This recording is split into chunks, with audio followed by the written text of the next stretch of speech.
ಭೀತಿ ತೊರೆಯುವ ನಾವು ಪರೀಕ್ಷೆ ಬರೆಯುವ ಪರೀಕ್ಷಾವಾಣಿಯ ನಾವು ನೋಡಿ ಕಲಿಯುವ ಖಾಲಿ ಜಾಗ ಭರ್ತಿ ಮಾಡಿ ಹೊಂದಿಸಿ ಬರೆದು ಲೆಕ್ಕ ಮಾಡಿ ಚಿತ್ರ ಬರೆದು ಭಾಗವ ಹೆಸರಿಸಿ ಎಲ್ಲ ಪ್ರಶ್ನೆಗೂ ಉತ್ತರಿಸಿ ಪಾಸು ಫೇಲು ಗೆಲುವು ಸೋಲು ಜೀವನ ಎಲ್ಲಕ್ಕಿಂತ ಮಿಗಿಲು ಅಂಕಗಳೆಂದರೆ ಮೇಲಿನ ತೊಗಟೆ ವಿದ್ಯೆ ಅದರ ಒಳಗಿನ ತಿರುಳು ಭೀತಿ ತೊರೆಯುವ ನಾವು ಪರೀಕ್ಷೆ ಬರೆಯುವ ಪರೀಕ್ಷಾವಾಣಿಯ ನಾವು ನೋಡಿ ಕಲಿಯುವ ಪರೀಕ್ಷಾವಾಣಿಯ ನಾವು ನೋಡಿ ಕಲಿಯುವ ಪರೀಕ್ಷಾವಾಣಿಯ ನಾವು ನೋಡಿ ಕಲಿಯುವ ಪರೀಕ್ಷಾವಾಣಿ. My dear children, today we are going to start a very important topic in mathematics, and that is the chapter by name real numbers. You know that this chapter would appear for examinations for about 3 to 4 marks, right? So, quite important. Let us begin with this. We shall recall the things which we have learnt in your previous classes. Okay? I know that you have already studied well for your exams, prepared well for your exams, and now you are trying to recapitulate the same things with us. Okay? Let us begin with that. For the first, we shall discuss about few statements which are quite important from the point of examination. So, children, now we will just recall the statements which we have learnt in our classes earlier. Okay? So, for the first, we shall start with Euclid's division lemma. You all remember this, right? Yes. We can state this in such a way that given any two integers, say a and b, this integers a and b can be related in such a way that, okay, such that they satisfy like this. What is that? Let us see. Given two positive integers a and b, there exist two more integers, namely q and r, which are very much unique, and they satisfy the equation a is equal to bq plus r. Okay. Remember this, they may ask you to state this lemma. Euclid's division lemma states that given two positive integers a and b, there exist two unique integers q and r satisfying a is equal to bq plus r, where r is less than b and is equal to 0 or greater than 0. Children, you remember this because you have learned this in your earlier classes also. That is, in your primary classes, you have learned to verify the division process, right? Where you have written like this: dividend is equal to divisor into quotient plus remainder. The same thing is here now. A is the dividend, B is the divisor, Q is the quotient, and R is the remainder. Is that clear? Okay. So, this is quite important question which may appear for 1 mark, right? The fundamental theorem of arithmetic, quite very important statement. What does it state actually? It states that every composite number, okay, every composite number can be factorized or it can be expressed by product of primes. Using prime numbers, you can express a composite number. Okay, every composite number can be expressed or factorized as a product of primes, but this factorization will have the prime numbers occurring in various ways, or the orders may change. The orders of occurrence of the prime numbers may change, but they are unique. Okay? The prime that you get will always be unique, but they may occur in any order. Remember this statement. What does it mean? They occur in different orders. See, let us take an example. See what it is. It is 42 here. 42 can be expressed as 2 into 3 into 7. Okay, 2 3s is 6, 6 7s is 42. Now, the same number can also be written like this: 3 into 2 into 7. You could observe that the same numbers are repeated there, but the order of occurrence is different. That's it. You can also write it in this manner also. 42 is equal to 7 into 3 into 2, where the order of occurrence of numbers has been changed, but the same numbers are present.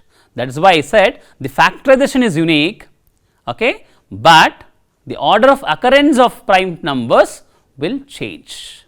So, remember this definition of the statement, every composite number can be factorized or expressed as product of its primes, and this factorization is unique apart from the order in which the prime factors occur.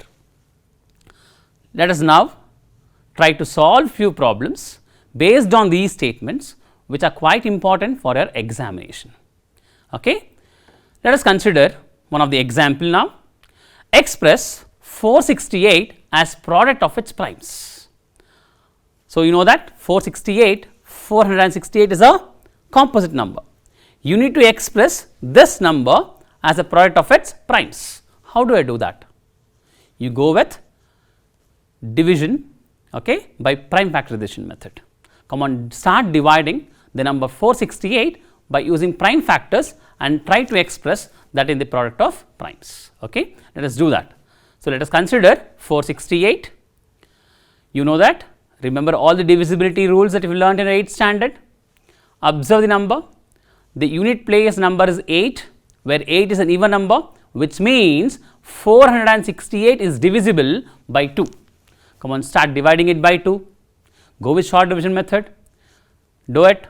So, it is 2 2s are 4, 2 3s are 6 and 2 4s is 8. So, 2 times 234 gives you 468. Now, observe the number, it is 234, again it is a composite number, you can further divide it. 4 is an even number which is present in the units place. Come on, start dividing it by 2. Okay? So, we shall divide it by 2, 2 ones is 2, 2 ones again 2, okay? We will remainder with 1. So, 2 sevens is 14, divide it, you get 117, yes, 217 is 2 times of 117 is 234. Now, divide this by some other number, you should try. Why? Because the unit place is 7, which is an odd number, it is not divisible by 2 now. So, check for the next, which is the next prime number, that is 3. So, does it go by 3? How do I know it? Now, you just add the digits of 117 there. 1 plus 1 is 2 plus 7 is 9. So, we get 9, it is divisible by 3. So, entire number that is 117 is divisible by 3 now. Divided by 3, how much do you get? Yes, you are right, that is 39. Does 39 goes in 3? Yes, it goes in 3. So, 3 13s are is 13 times is 39. So, now I will stop the division here because 13 is a prime number. Now, we will write 468 as product of its primes. So, how do I represent it now? Just write 468, which is equal to 2 into 2 into 3 into 3 into 13. Okay? You got the numbers. Since you have divided by the numbers there 2, 2, 3, 3 and 13, you will express it like this, 2 into 2 into 3 into 3 into 13. Now, I can write this 2 into 2 as 2 square. Observe, how do I write 3 into 3 now? 3 into 3 as 3 square, and later at last 13 can be written as into 13. Okay? It is 13 to the power of 1, so it is 13. So, we came to know that 468 can be expressed as 2 square into 3 square into 13. Clear? We will go with the next kind of problem. Observe, using Euclid's division algorithm, find the HCF of 65 and 117. See, by using Euclid's division algorithm, you need to find the HCF of 65 and 117. How do I do that? So, let us see how to solve this. Okay? Write down the numbers, consider those two numbers 65 and 117. Out of these two numbers, the bigger number is 117. Write 117 here, divided by 65. 65 1 times is 65. So, subtract it. How much do you get? 52. Write down. So, the remainder is 52. We know that A is equal to BQ plus R, where A is the dividend. Here the dividend is 117. B is divisor and B here is 65. Q is the quotient and it is 1, and R is a remainder and it is 52. So, let us express in this way. So, it is 117 is equal to 65 into 1 plus 52. So, 65 times 1 is 65 plus 52 gives you 117. So, it is verified. Now, we shall further divide it until you get 0 as your remainder. Okay. So, what we will do now? We have 52 as the remainder here. Now, 52 will be considered as the divisor, and 65, which was the divisor earlier, now becomes the dividend. Okay. Now, divide 65 by 52. How much do you get? 52, 1 times is 52, subtract it. How much did you get now? Yes, it is 13. Okay. Now, verify algorithm. We will see that 65 was the dividend here, 52 is the divisor, 1 is the quotient, and 13 is the remainder. Now, continue the process. Now, 13 will be the divisor, 52 is the dividend. Now, divide it and get the answer. 13 4 times gives you 52, right. Subtract it, you get 0 as the remainder. Now, verify algorithm. So, 52 can be expressed as 13 times 4 plus 0 the remainder. Now, we have got 0 the remainder, right. Observe this step carefully. When you get 0 as the remainder, so the divisor at that particular step will be considered as the HCF. So, the highest common factor of 65 and 117 is, did you guess? Yes, it is 13. So, remember HCF of 65 and 117 is 13 because 13 was the divisor at the last step when we got the remainder as 0. Okay. Write down and revise it properly for other numbers also, so that this may fetch you marks in your examination. Right. We shall go to the next kind of question. Okay. Here is the next kind of question that we are going to get in our exams. Okay. Calculate the HCF and the LCM of 42, 48, 56. There are 3 numbers here. One is 42, 48 and 56 by prime factorization method. How do I do that? Come on, start dividing.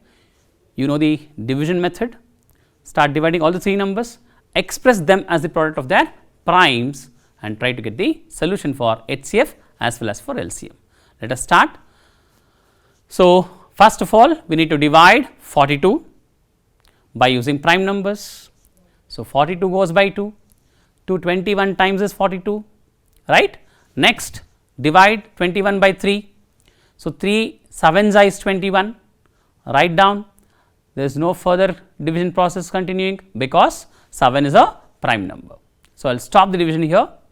We will go with the next number. Before that, we will write 42 as product of its primes. So, see how do we write? So, 42 can be written as 2 into 3 into 7, right. Now, the next number is 48. Write down 48, start dividing it. 48 goes by 2, yes. 224 times is 48. Now, 12 times is 24, right. Now, next you are right, it is 2 6 are 12. So, 6 times is 12. Now, 6 goes by 2 again. So, 2 3 times is 6. Now, we will stop dividing here because 3 is a prime number, and now we will express 48 as product of its primes. Write down 48 can be expressed as 2 into 2 into 2 into 2 into 3, right. This can also be written as 2 raised to the power of 4 into 3, because you can observe that 2 is repeated 4 times. So, I can write it as 2 power 4 into 3. Now, the next number is 56. You have started dividing, right? Come on, do it faster. I will also join with you. 56 can be divided by 2. 228 times is 56. Again can be divided by 2. 214 times is 28. Now, again can be divided by 2. 2 7 times is 14. So, here I end with the division because 7 is a prime number. Now, what will you do? We will now write 56 as product of its primes. 56 can be written as 2 into 2 into 2 into 7. Here you could see 2 is repeated 3 times. and let us 2 to the power of 3 into 7. Now, we have to write the HCF. How to write the HCF? HCF is the highest common factor. Observe the common factors in all the cases.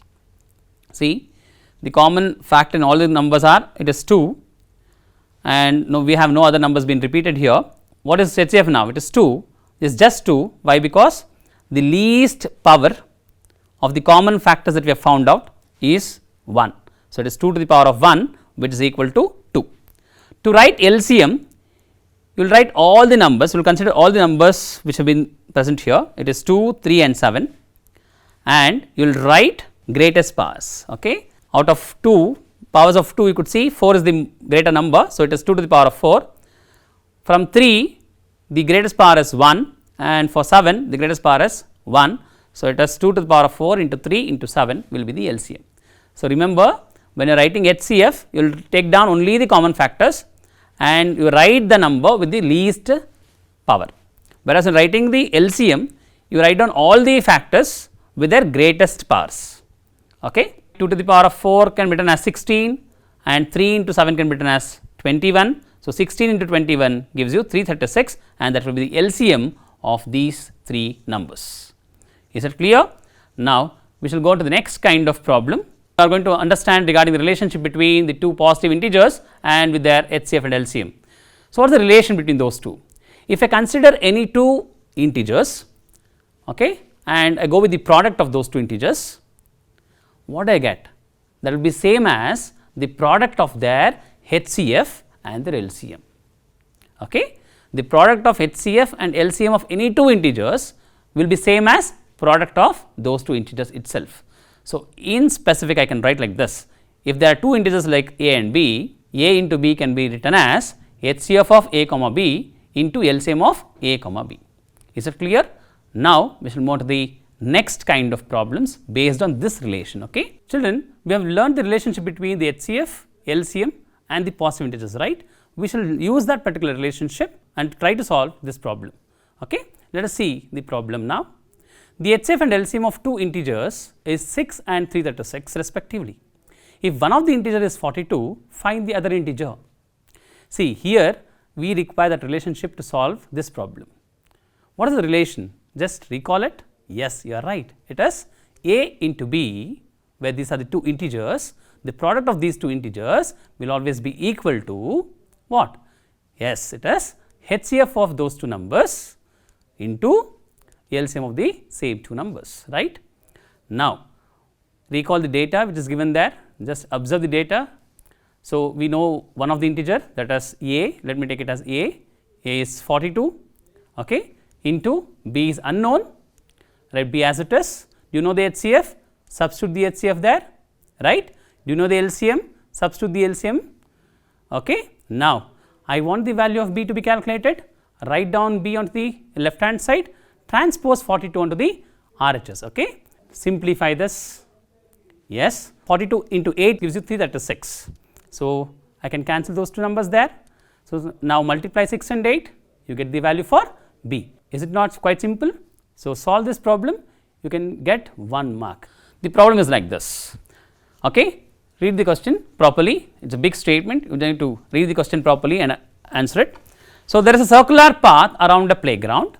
Sonali takes 24 minutes to complete one round around the playground, whereas Ravi takes 20 minutes to do the same. If both start together at the same point and moves in the same direction, after how many minutes do they meet at the initial point? This is the question.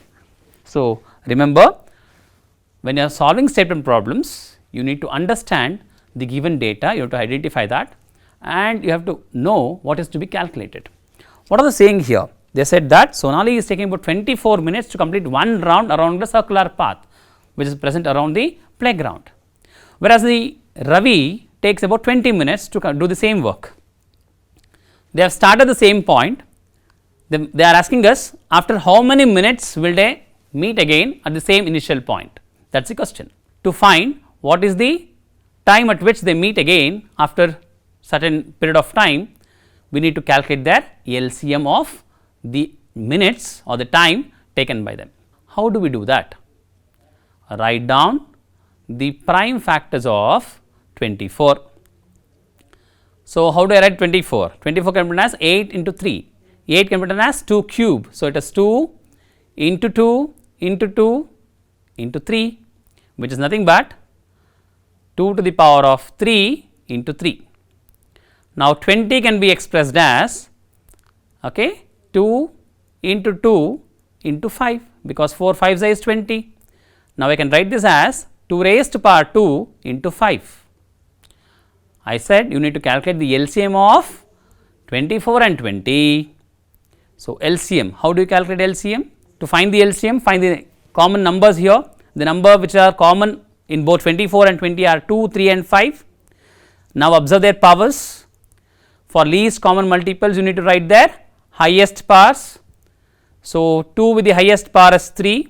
So, the LCM will be 2 to the power of 3 into, now observe the power of 3, the power of 3 is 1, the highest power is 1, write 3 into 5 raised to power of 1 again. So, now multiply this and get the answer. 2 power 8, 3 can be written as 8, 2 power 3 can be written as 8, 3 into 5 is 15, 8 into 15 gives you 120. So, I came to know that, we came to know that they take about 120 minutes to meet again at the same point. Now, let us go with the next kind of problem in real numbers. These kind of questions may appear for exams for about 3 marks. So, let us try to solve. How to find the solution for such kind of thing? This particular problem expects the proof contradiction method. How do we do that? See, they have said that to prove root 5 is an irrational number. So, we will assume that root 5 is rational. Write down, let root 5 be a rational number. So, if root 5 is a rational number, you will be able to express in the form of p by q. Now, write down root 5 is equal to p by q. So, if root 5 is equal to p by q, here p and q are the integers and the HCF of p and q is 1 and q will never be equal to 0. Remember that. To continue with this, we will square on both the sides. On squaring, I get root 5 the whole square is equal to p by q whole square. Simplifying root 5 whole square, I can write it as 5, which is equal to p square by q square. Now, what will you do? We will cross multiply these two. What do you get? We get p square is equal to 5q square. What does it mean? It means that 5 divides p square.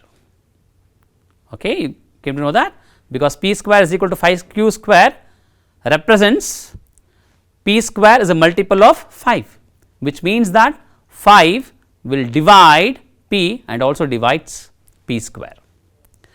Now, let us consider p is equal to 5k, where k is an integer. Why did I do this? Because we came to know that p is a multiple of 5. If p is a multiple of 5, it can be expressed as a product of 5 and some other integer. Now, let us substitute this in this equation. In the place of p, I will write as 5k. I get 5k the whole square is equal to 5q square. On simplifying this, you get 25k square is equal to 5q square, which means q square is also divisible by 5, because you get q square is equal to 5k square.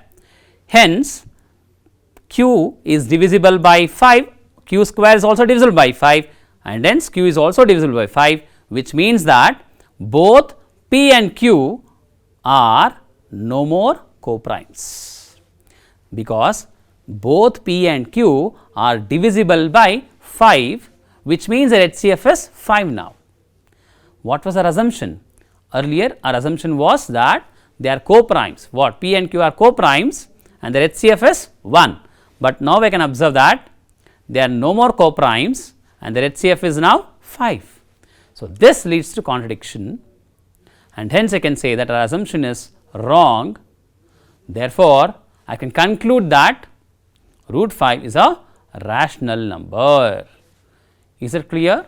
So, this is how we'll go with contradiction method to show that root 5 is an irrational number. Clear, children? Now, we will take one more kind of problem. Prove that 2 root 3 minus 4 is an irrational number. How do we do that? Again by method of contradiction. So, let us first consider that it is a rational number. Now, 2 root 3 minus 4 is equal to p by q, where p and q are both integers. Okay? They both are integers and q should not be equal to 0. Now, what we will do? We will transpose 4 onto the right hand side. How much did you get? 2 root 3 is equal to p by q plus 4. Now, we will simplify by taking LCM. What do you get? 2 root 3 is equal to p plus 4q by q. Transpose it. How much do you get? Root 3 is equal to p plus 4q by 2q. Now, observe carefully. Here we have ended with a contradiction. What is that contradiction here? If you observe on the left hand side, you have root 3, which is an irrational number, whereas on the right hand side, p plus 4q by 2q is in the rational form. See, we have a mathematical statement in which on one side we have an irrational number, on the other side we have the rational number. Okay? This p plus 4q by 2q belongs to q, whereas root 3 does not belong to q, which means that here we have ended with a contradiction, because LHS is irrational, whereas RHS is rational. So, we have ended with a contradiction stating that our assumption is wrong. So, this leads to contradiction. We have to say that our assumption is wrong and end up with the conclusion that 2 root 3 minus 4 is an irrational number. Is it clear? Yes. So, follow the procedure properly, you can solve any sort of problem given in such way. Okay? Now, we shall go with the next kind of problem. Here is the question like this: check whether the decimal expansion of the following numbers are terminating or non-terminating. If they are terminating, write their decimal expansions. Children, this kind of questions may appear for 1 mark. They may give you 4 different set of numbers and they may ask you which of the following is a terminating one. How do I know that without dividing it? So, you should not divide, you should not go with the actual division. Without actual division, you need to answer it. How do I do that? It is quite impossible, right? No, it is possible, you know that. You have already learnt it in your previous classes, right? We will just recall it and say how to decide it now. Okay? We will go with the problem. We have been given with 2 problems here, right? The first one is 23 divided by 2 to the power of 3 into 5 to the power of 2. On just observing this particular number, by observing its denominator, you can decide whether it is terminating or non-terminating. How? See the denominator, it is the form 2 raised to power 3 into 5 raised to power 2. We know that any number with its denominator in the form 2 raised to power of m into 5 raised to power of n will always be a terminating decimal. Since it is a terminating decimal, okay, since this is a terminating decimal, you have to write its decimal expansion. Let us see how to do that. So, we have considered 23 divided by 2 to the power of 3 into 5 raised to power of 2. To write its decimal expansion, what we will do? Observe the powers in the denominator. 2 was raised to power 3, whereas 5 raised to power 2. We will try to express 5 to the power of 2 as 5 to the power of 3 by multiplying it by 5. If you multiply denominator by 5, you have to multiply numerator also by 5. 5 to the numerator, 5 to the denominator has been multiplied here. On multiplying this, how do we write this next? We write it as 23 into 5 divided by 2 raised to power of 3 into 5 raised to power of 3. What next? By using law of exponents, we will write 2 power 3 into 5 power 3 as 2 into 5 whole to the power of 3. Okay? Come on, write that. And also multiply 23 and 5. How much did you get? It is 115. So, we get 115 divided by 2 into 5 whole to the power of 3. Now, multiply 2 and 5. How much did you get? 2 5 times is 10. So, it is 10 to the power of 3. Okay. Next, what will you do? 115 divided by 1000. So, 115 by 1000 can be expressed as 0.115. So, this is the decimal expansion. Why did we write this? You have to know this clue. Remember, the denominators of the form 2 power m into 5 power n. Hence, the decimal expansion was terminating here. Hence, we did this process and we have ended with an answer that it is 0.115. Is it clear? We shall go with the next one. We will try the next problem. The second question was like this, right? 77 divided by 210. This rational number is not in its simplest form, which means that there might exist some other common factor for these two numbers. So, first of all, we need to bring them into the simplest form. Then we have to check whether it is a terminating or a non-terminating decimal. Okay. So, let us see. So, first we shall factorize 210. Okay, write down 210, start factorizing it. So, it can be divided by 5. 5 into 42 times is 210. Now, again 42 can be simplified as 221 times is 42. Now, 21 can be further divided by 3. So, it is 3 to 7 times is 21. So, the prime factors of 210 are 5, 2, 3 and 7. If you write the 210 in the form of products, I can write that as 5 into 2 into 3 into 7. Now, we shall also factorize the numerator because it is not in the simplest form. So, let us take 77, we will divide 77 divided by 7. So, 7 11s are is 77. Further division is not possible because 7 is a prime number. Now, we shall write 77 by 210 in their form of prime factors. Okay. So, 77 can be written as 7 into 11, whereas 210 can be written as 5 into 2 into 3 into 7.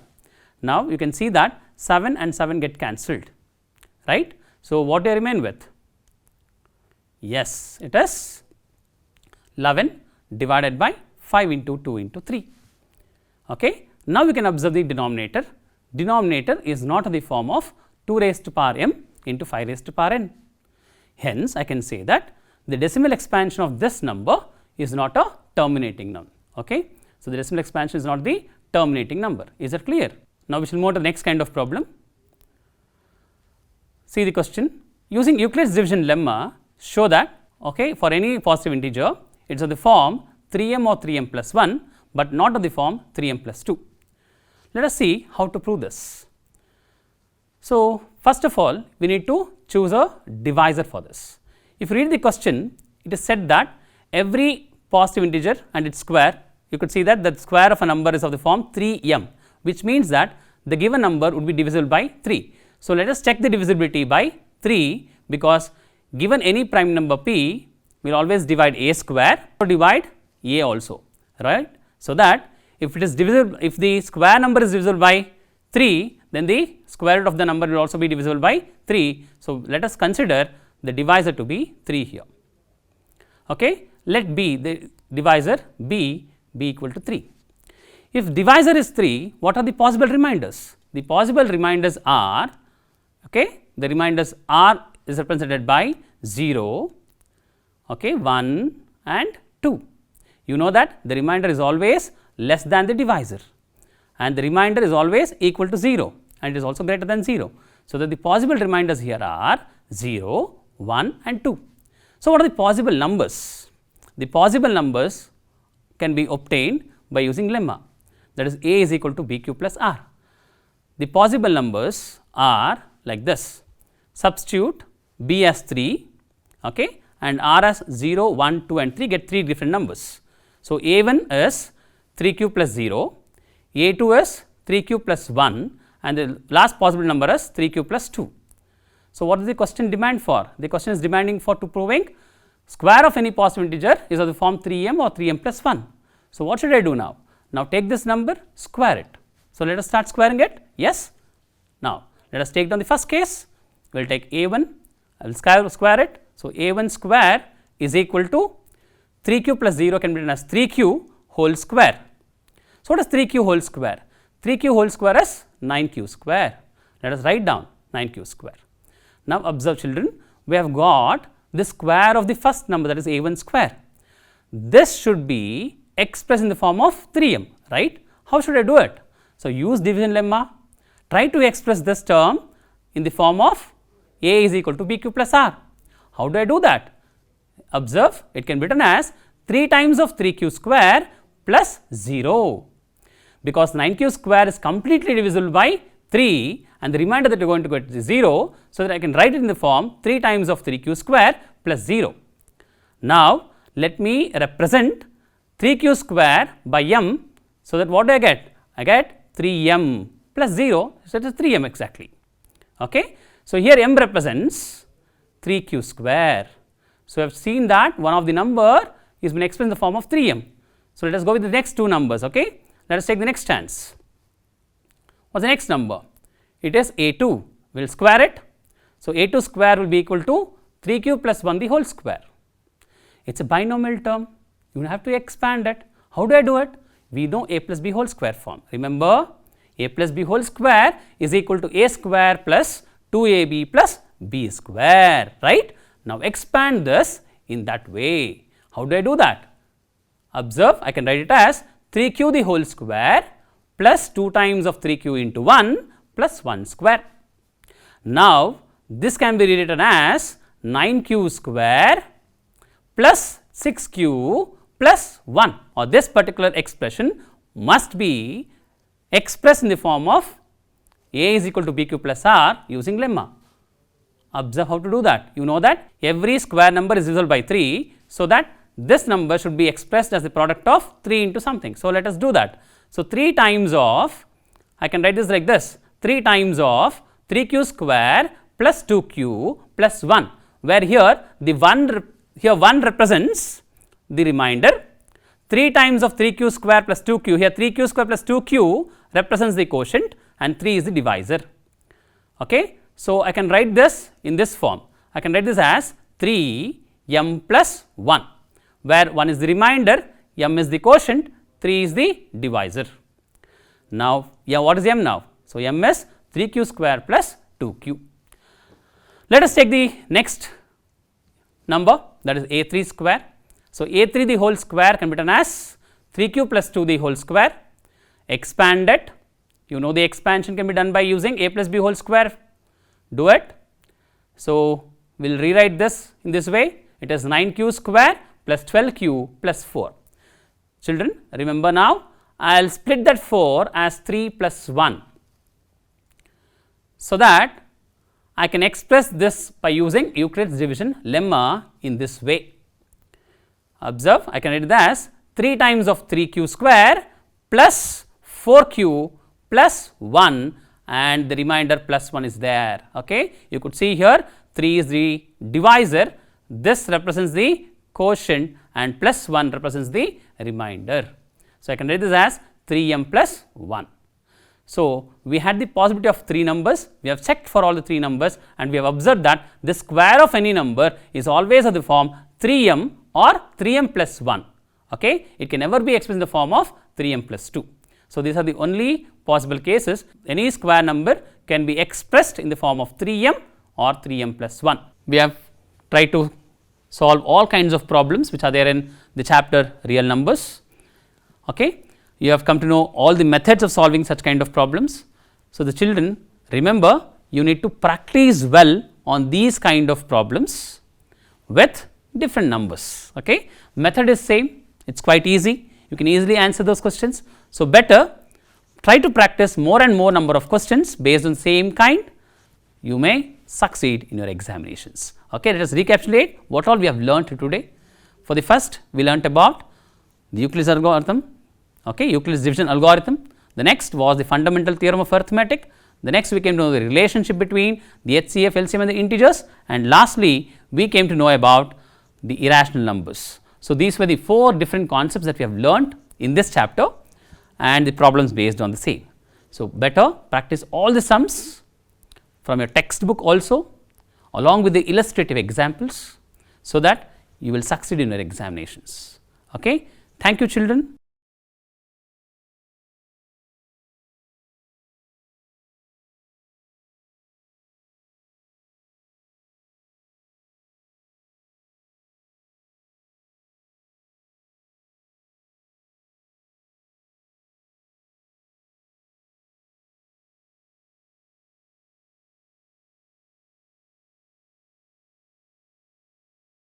My dear student, a warm welcome to all for the Pariksha Vani revision classes. In this class, we will recall the facts on light reflection and refraction. We are going to recall the reflection of light, reflection in mirrors, their uses, then refraction of light through glass slab, lenses and their uses, and numerical problems based on mirrors and lenses, and method of drawing ray diagram for the refraction and as well as reflection of light, and lastly the power of the lens. So, my dears, for the point of view of examination, this lesson is very important. You can expect a statement problems and a questions and a higher order thinking questions like HOTS. So, now it is easy to write the effective answer if you are going to recall the concepts on this lesson. So, before going to start, let us recall the properties of light. As you all know that light is a form of energy which help us to see the object. When light falls on an object, it reflects and the reflected light reach our eyes, then we see the object. That is the property help us to identify the object, to see the wonders of the world. The light travels in a straight line, you know that. The common phenomena of light are formation of shadow, formation of images by mirrors and lenses, bending of light by a medium, twinkling of stars, and formation of rainbow, etc. So, these are all named under reflection, refraction, dispersion, then scattering of light, polarization. See, here you are seeing images. So, the first image showing you is on reflection of light, the second is on refraction, this is on dispersion, this is also dispersal of light through a prism. So, let us recall the meaning of reflection as well as the laws associated with the reflection of light. What is reflection? You know that whenever a light falls on an object or highly polished surface like mirror, most of the light is sent back to the same medium. This process is called reflection of light. Then what are the two laws associated with reflection? You have already learnt. Just recall. The angle of incidence to the angle of reflection is equal. That is, the angle of incidence is equal to the angle of reflection. Then incident ray, the reflected ray and the normal to the mirror at the point of incidence all lie in the same plane. So, we have to recall the terms associated with this two. So, one is incident ray, reflected ray, then normal, angle of incidence and angle of reflection. Here the ray of light from a source is called as incident ray, and which is falls on a surface. The point of incidence will be here I am showing you. So, if you are going to draw the perpendicular, that will be the normal, then from that point there will be a reflection of light. Then if you are going to measure the angle between the incident ray to the normal will be the incident angle. Similarly, if you are going to measure the angle between the normal to the reflected ray will be the angle of reflection. So, these are all known to you people. So, you have to practice, you have to recall again. Now, let us come to the mirrors, the plane mirror as well as curved mirrors. You know that a plane mirror, how the image is formed in the plane mirror and where it is going to be used, all those things are known to you people. So, just recall the properties of the image formed in the plane mirror. The first is the image is erect. Erect means a straight image will be formed. The image is same size as the object. So, object height as well as the image height will be same in case of plane mirror. The image is at the same distance from the mirror as the object is in front of it. As we move away from the mirror, our image will be, so move back to the mirror, it is a known thing. Then The image is virtual, that is cannot be obtained on the screen. That is what we call virtual image. What is real image? Which is possible to cut on the screen will be the real image, and if it is not, that is virtual image. The image is laterally inverted. What is meant by laterally inverted? ಉಲ್ಟಾ ಕಾಣೋದು. S, ನಾವು ಬಲಗೈನ ತೋರಿಸಿದ್ರೆ ಮಿರರ್ಗೆ ನಮಗಲ್ಲಿ ಕಾಣುವಂತಹ image ಎಡಗೈನ image ಥರ ಕಾಣುತ್ತೆ. ನಿಮ್ಗೆ ಇದೆಲ್ಲ ಗೊತ್ತಿದೆ ಯಾಕೆ ಹೀಗಾಗುತ್ತೆ ಅಂತ. That is what we call the one of the property of the plane mirror, lateral inversion. So that is why we are going to write the ambulance letter in a reverse manner. ಉಲ್ಟಾಗಿ ಬರಿತೀವಿ, ಹೌದಲ್ವಾ? Ambulance ಅನ್ನೋದು ಎಲ್ಲ ನಿಮ್ಗೆ ನೆನಪಿದೆ. Let us come to the spherical mirrors. What are spherical mirrors? You know about plane mirror. It is having a plane surface, a plane and polyester surface. What about spherical mirror? If it is curved, then it is a spherical mirror. Or if the mirror is a part of the curved surface or a sphere, will be the spherical mirror. A spherical mirror is a curved mirror which is a part of hollow sphere. A spherical mirrors are two types based on their curvature as well as the reflecting surface. So one is concave mirror and one is convex mirror. So here I am showing you a spoon. So it helps us to identify concave mirror as well as convex mirror. If the reflecting surface is bulged inward or curved inward, will be a concave mirror. So if it is curved outward, will be a convex mirror. You know that concave mirror converges rays of light and convex mirror diverges the rays of light. Here you are seeing, see here the point of convergence you are seeing, here it is the divergence you are seeing in the both the picture. So one is indicating concave and another is indicating convex mirror. Let us understand the term which is associated with the spherical mirror. Here we have represented C, F, P and all. What is C? C is center of curvature. So if you are going to extend this curve, we will get a sphere, a hollow sphere. So there is a center for that sphere, that is what we call center of curvature, represented by the letter C. Then reflected rays from the concave mirror will be converges at a point what we call principal focus. Then it is the center of the pole, the center of the curvature will be the center of pole, or which is represented by P, or pole of the mirror. Then the distance between F and P will be the focal length. Then what is the relationship between this radius of curvature to the focal length? Means radius of curvature is always twice the focal length, that is R is equal to 2F. Let us understand images formed by concave mirror. ಈ concave ಮಿರರ್ನಲ್ಲಿ ಆಬ್ಜೆಕ್ಟನ್ನು ಬೇರೆ ಬೇರೆ ಡಿಸ್ಟೆನ್ಸಲ್ಲಿ ಇಟ್ಟಾಗ image formation ಹೇಗಾಗುತ್ತೆ, ಅದರ properties ಏನು ಅನ್ನೋದನ್ನು one by one ತಿಳ್ಕೊಳ್ಳೋಣ.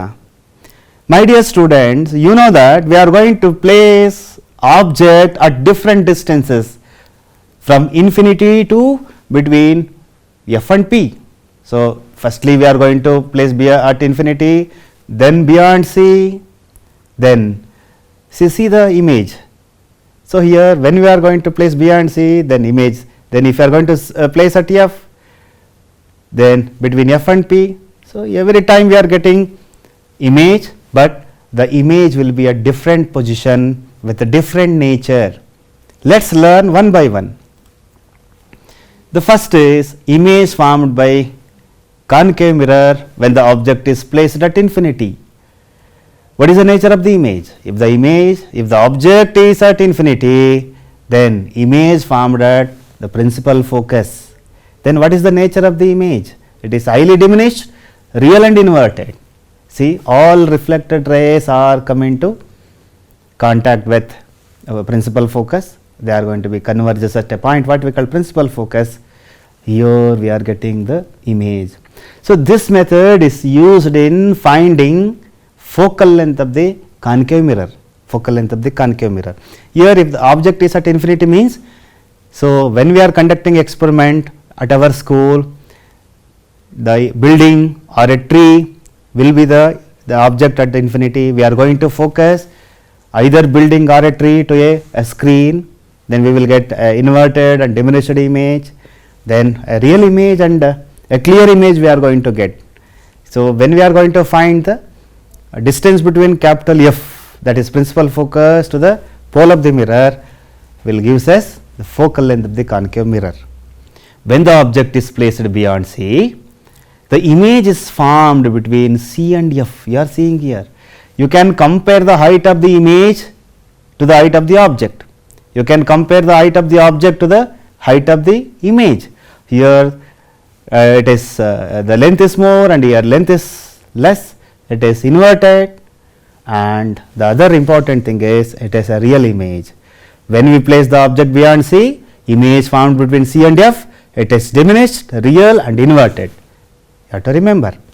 Then what happens if we place object exactly at C? C hatra ittaga enaitu? Let us see. See here, reflected rays are going to be meet at a point, and which is at at C only, which is at C only. See here, compare the height of the object to the image, it is same size, inverted and real. When we place the object at C, we will get image at C only. Then what happens if we place between C and F? Here we are going to get the image beyond C. So, when if we compare the height of the object to the image height will be more when compared to the object, that is enlarged image we are getting. Here also it is inverted, real. Then what happens if we place at F? When we place it at infinity, then image formed will be at F. When we place the object at F, the image formed will be at infinity. Then what is the other two natures of the image? Here they are real and inverted image. What happens if we place between F and P? So, when we place the object between F and P, see here the image is formed behind the mirror and it is enlarged, virtual and erect. This phenomenon is used in dental checkup. So, here in this case mirror gives us a virtual image, but enlarged image. Even we are going to use this principle in construction of shaving mirrors also, makeup mirrors also. So, to obtain the enlarged image of the object. When we get enlarged image in a concave mirror, when we place the object between P and F, you have to remember this thing. See, again I am showing you all ray diagrams. You have to practice this ray diagrams for the point of examination, and while practicing this ray diagrams, you should consider some important things. Which are those?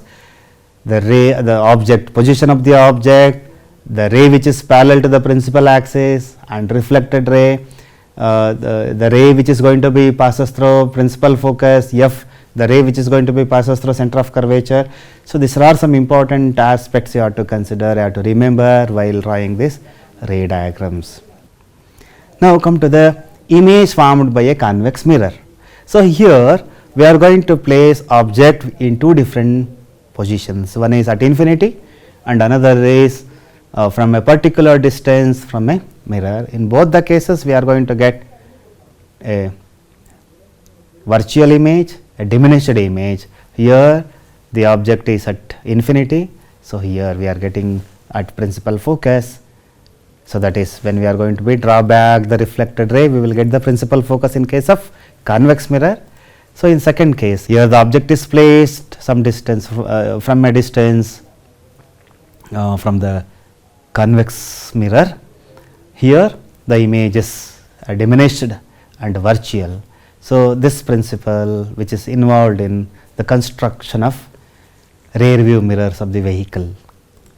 Let us go to the next topic, uses of spherical mirrors. The firstly, concave mirrors. As you all know, the uses of concave mirrors. Concave mirrors are used in torches, searchlight and headlights of vehicles to get parallel beam of light. They are used as shaving mirrors to see larger image of the face. They are used by dentists to see larger image of the teeth. The large concave mirrors are used to concentrate sunlight to produce heat in solar furnaces. So, here in this case, the concept of convergence of light, which is going to be utilized to heat the water in a solar furnace. Because of high density of solar light, we are going to produce heat. That heat is going to be used for heating of water. See, here you are seeing some pictures. So, this is a torch, which is you know that we will get a parallel beam of light because of the concave mirror which is used inside it. A searchlight, then headlights of the vehicle, then shaving mirror, then which is used in dental checkup. Here you are seeing the enlarged image. So, when the object is placed between F and P, you will get enlarged image like this. So, here you can see the small variations and the problems of the teeth with the help of the concave mirror. Here solar furnace you are seeing. Let us come to the convex mirrors. Convex, you know that convex mirrors are used as a rear view mirrors. Why it is used so? Convex mirrors give us a erect and diminished image of the objects. They also have a wider field view than plane mirrors. So, that is why instead of plane mirrors, we are going to use convex mirror. Plane mirrors are not used as a rear view mirror because they are not having the wider field view. It will not give us. So, you are seeing an image over here. See here, it is a rear view mirror. See how the wider field view you are seeing here. So, new Cartesian sign convention for spherical mirrors. So, to solve the problems based on the mirrors, we have to know this. We have to know the sign convention, then only it is possible to obtain the correct answer. So, here the object height is given, which is towards y axis, positive side of the y axis, that is why height of the object always positive. Then object is placed on the x axis, negative part of the x axis, that is why object distance is negative, height is positive, but object distance is negative from the pole of the mirror. Here image is formed. In all the cases you have seen, image is formed in the third quadrant. When the object is placed in second quadrant, it is towards negative part of the y axis. Here in this case, the height of the image will be a negative and the distance of the image will be negative. See, now it is easy to understand. So, negative part of the x axis, positive part of the y axis, negative part of the y axis, then positive part of the x axis. Your object as well as image in the negative part of the x axis, that is why v and u value will be minus. Then height here, height of the object is positive, height of the image is negative because of this towards y axis, negative part of the y axis. See, it is this table help you people to take the proper sign while substituting the values for the formula. So, I have given both concave mirror and for convex lens, here u value. See here the sign, u and v value negative, height is positive and height of the image will be negative in case of lens. So, here u will be negative and v will be positive because it is another part of the x axis, it is towards the right side of the x axis, and height of the object is positive and height of the image will be negative because it comes to the fourth quadrant, it is towards the negative part of the y axis. So, this is easy, you can remember easily. Now, let us see the mirror formula as well as the magnification formula. So, mirror formula 1 over f is equal to 1 over v plus 1 over u, then magnification which is given by height of the image to the height of the object, or m is equal to h dash by h, and also it is going to be calculated by taking the ratio of image distance to the object distance with a negative sign, m is equal to minus v by u. So, when we are using mirror formula, so we are going to take positive sign over here negative sign. Please keep this in mind. My dear students, feeling easier? Are you recalling all these concepts? Shall I continue next? Okay, let us go to the refraction of light. You have recalled all the phenomena which is going to be taken place under reflection of light. So, now we are seeing another important property of the light, that is refraction of light. Then what is refraction?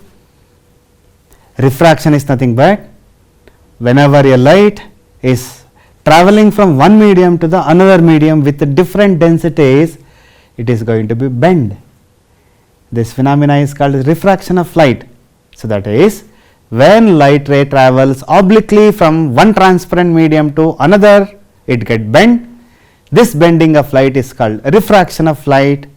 So, during this refraction we have to notice two important things. So, that is what happens when the ray of light entering from rarer medium to denser medium, what happens when ray of light entering from a denser medium to a rarer medium. Let us see.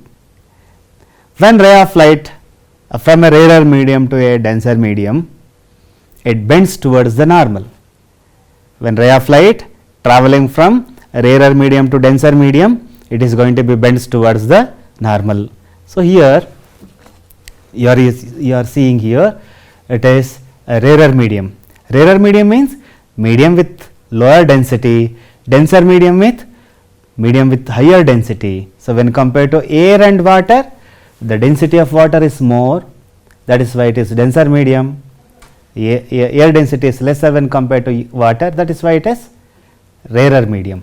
So, when the ray of light is travelling from rarer medium to denser medium, it is going to be bent towards the normal here. Similarly, when ray of light is from denser medium to rarer medium, what happens? See, it is bending away from the normal. So, normal is a perpendicular is drawn from the point of incidence. So, let us learn few more things about refraction of light through glass slab. So, when ray of light passes through a rectangular glass slab, it gets bent twice at the air and glass interface and at the glass and air interface. That is, here once it is going to be refracted and here also once again it is going to be refracted.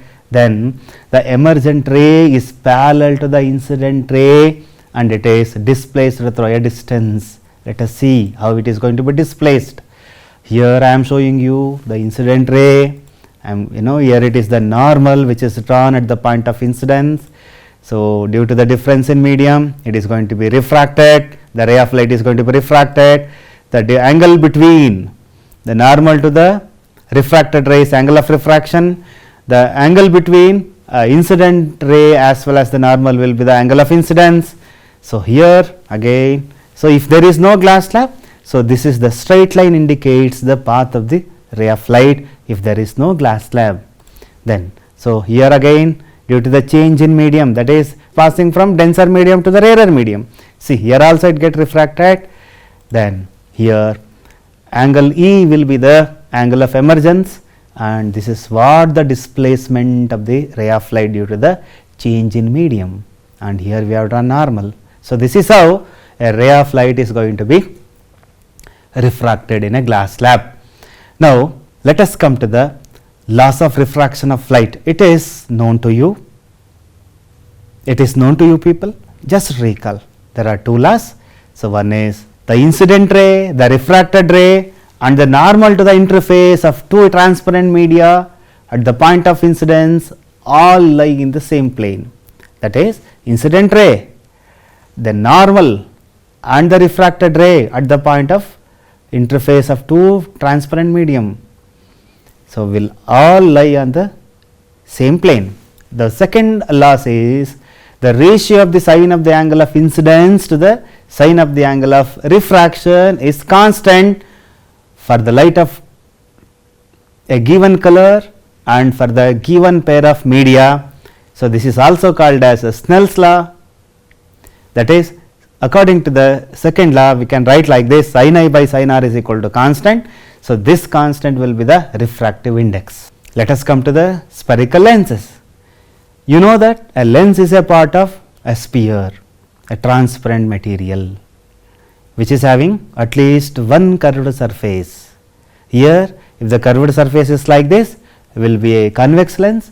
If the curved surface is like this, will be a concave lens. So, here you have played with magnifier. See, Here magnifier I am showing you. See how it is going to be magnify the grains on the tie. See. So, here in this case, so this indicates convex lens. Here at the center is thicker and at the edges it is thinner. We are going to differentiate concave lens as well as convex lens based on the surface. If the lens which is thicker at the center and thinner at the edges will be a convex lens. If it is thinner at the center and like this here, if it is thinner at the center and thicker at the edge will be a concave lens. Here convex lens always converges the ray of light, concave lens diverges the rays of light. Let us recall the image formed by a convex lens. My dear student, it is known to you people.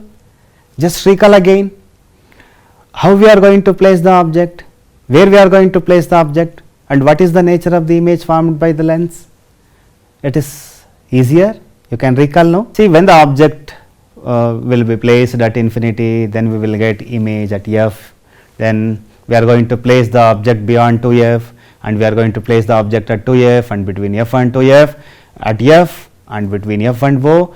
So, in all these cases we are going to get the images at different distances into the opposite direction of the lens with the different heights. So, let us learn one by one. See, what happens when the object is placed at infinity? So, when we place at infinity, we will get the image at principal focus of the convex lens. Then this is the method which is used to identify the focal length of the convex lens. So, in this case, what are the properties of the image formed by the convex lens? It is highly diminished, real and inverted. So, what happens if we place beyond 2f? After the infinity, we are going to place the object beyond 2f. So, here is the object, then the ray of light which is going to be passes through the lens. So, one is through the optic center, then there converges here. The position of the image will be at f2 as well as 2f2. Compare the height of the object to the image, it is diminished, right, because height is the height is bigger when compared to this. So, what is other two properties of the image? Again it is real and inverted image. You are seeing ulta, right? Yes, let us go to the another. Where we are going to place? Definitely at 2f. What happens if you place at 2f? Definitely image formed on the other side of the lens, and it is at 2f2 only. That is, just you should compare here also the height of the object as well as the image. Here you are seeing the same height of the image when compared to the object. Here when we place the object at 2f, image will be formed at 2f only. Then what are the other two property? It is real as well as inverted. So, when we place between f and 2f, definitely image formation beyond 2f, here the image is larger, is it not?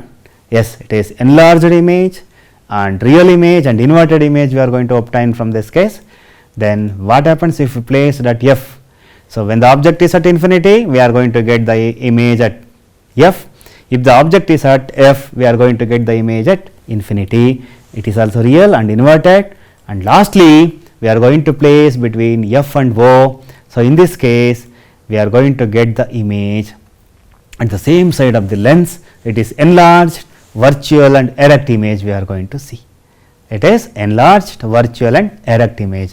So, my dear student, for the point of view of examination, you have to practice all these diagrams. Let us come to the image formed by a concave lens.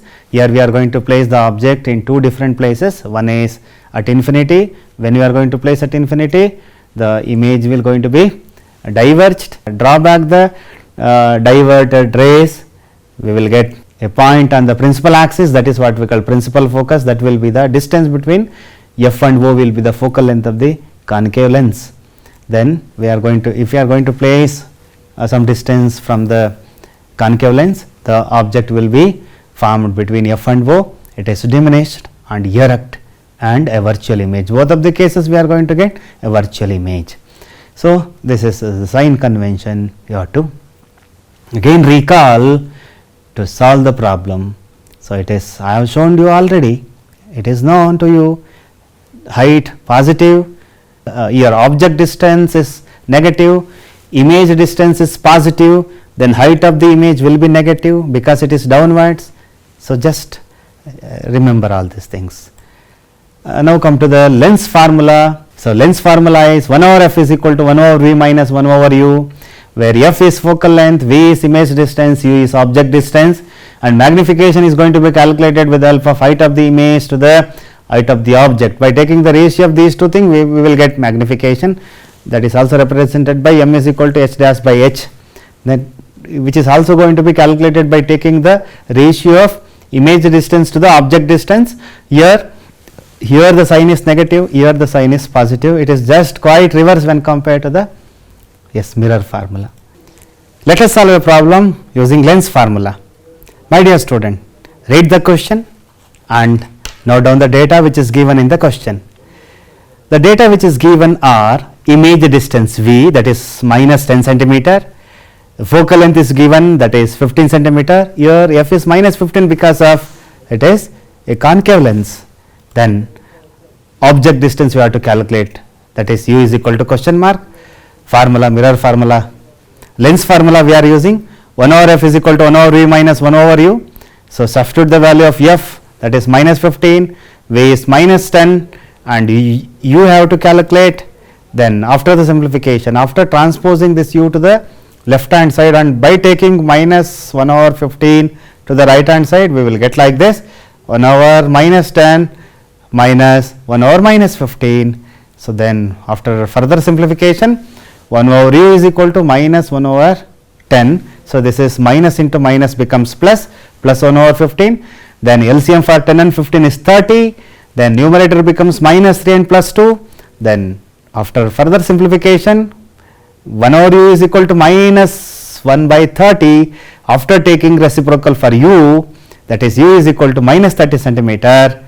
This means that the object distance is minus 30 centimeter, and the magnification is going to be calculated by using formula v by u. So v value is minus 10 which is given in the data, and u value is minus 30 centimeter we have calculated now.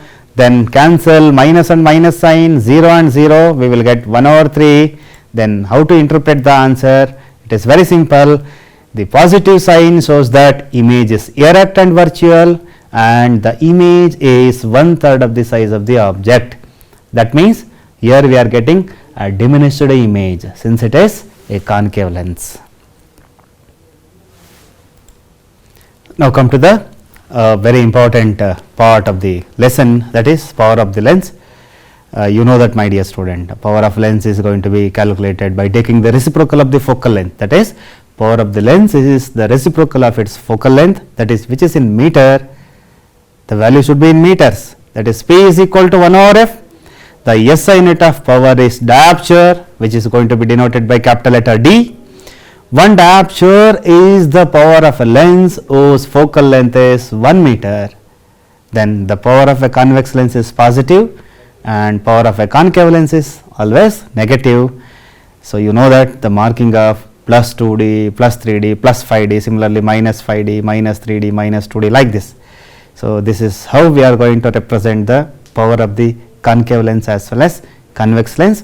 So this is very important in the correction of short sightedness as well as long sightedness. You have learnt in the lesson Human Eye and Colorful World. Just remember it.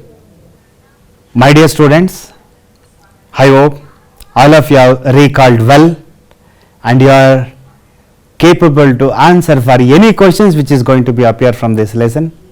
Maybe a question, or maybe a numerical problem, or maybe application level question, whatever it may be, definitely you can write a perfect answer, and I request you to keep on studying and please again go through the textbook, identify the important points there, underline them and make a small note, and again I suggest you to prepare well. Wish you all the best.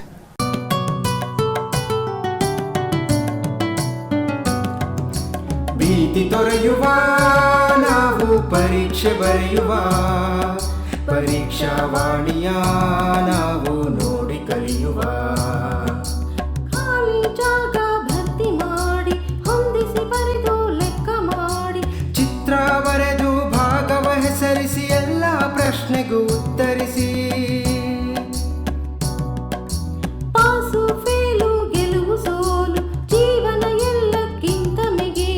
ಅಂಕಗಳೆಂದರೆ ಮೇಲಿನ ತೊಗಟೆ, ವಿದ್ಯೆ ಅದರ ಒಳಗಿನ ತಿರುಳು.